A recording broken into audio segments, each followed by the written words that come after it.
Most parents பயப்படுற விஷயம் ஃபீவரோட கூட வர வலிப்பு நோயை பார்த்து தான். ஃபீவரோட கூட வர ஃபிட்ஸை தடுக்க 5 முக்கியமான விஷயங்களை சொல்கிறேன். இந்த வீடியோவை சேவ் பண்ணி வச்சுக்கோங்க. வணக்கம், நான் டாக்டர் ஜெரிஷ், குழந்தை மற்றும் பச்சிளம் குழந்தை நல சிறப்பு மருத்துவர். ஃபர்ஸ்ட் ஒன், காய்ச்சல் ஆரம்பத்திலே கண்டுபிடிச்சு ட்ரீட் பண்ணுறது. எல்லாரும் வீட்டில் தெர்மோமீட்டர் வாங்கி வச்சுக்கோங்க. ஃபீவர் 100.4 டிகிரி ஃபாரன்ஹீட் மேலே போச்சுன்னா அது சிக்னிஃபிகண்ட் ஃபீவர். உடனே பேரஸ்டமால் கொடுத்தாகணும். ரெண்டாவது, சரியான டோஸ் ஆஃப் பேரஸ்டமால் கொடுக்கறது ரொம்ப முக்கியம். வெயிட்டுக்கு தகுந்த அளவிலான டோஸ் ஆஃப் பேரஸ்டமால் கொடுக்கணும். ஸோ பக்கத்தில் உள்ள பீடியாட்ரிஷனை உடனே கன்சல்ட் பண்ணிக்கோங்க. மூணாவது, காய்ச்சல் நேரத்தில் டீஹைட்ரேஷன் போகாமல் பார்த்துக்கணும். ஸோ பிரஸ்ட் ஃபீடிங் அடிக்கடி கொடுங்க. அதே மாதிரி ஃப்ளூயிட்ஸும் அடிக்கடி குழந்தைக்கு கொடுத்துக்கோங்க. நாலாவது, டெபீட் ஸ்பாஞ்சிங் கரெக்டாக எப்படி பண்ணுறதுன்றதை தெரிஞ்சுக்கோங்க.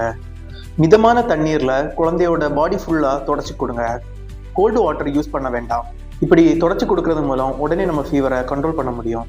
அஞ்சாவது விஷயம், ஃபிட்ஸ் இதுக்கு முன்னாடி வந்திருந்தா நெக்ஸ்ட் டைம் வராமல் இருக்க கொடுத்த மருந்தை ஃபர்ஸ்ட் 3 டேஸில் கொடுக்கறது ரொம்ப முக்கியம். ஸோ இந்த 5 ஸ்டெப்ஸை கரெக்டாக ஃபாலோ பண்ணுங்கள். நம்ம சீசை வராமல் இந்த குழந்தையை காப்பாற்றலாம். இந்த வீடியோவை மேக்ஸிமம் சேவ் அண்ட் ஷேர் பண்ணுங்கள். தேங்க்யூ.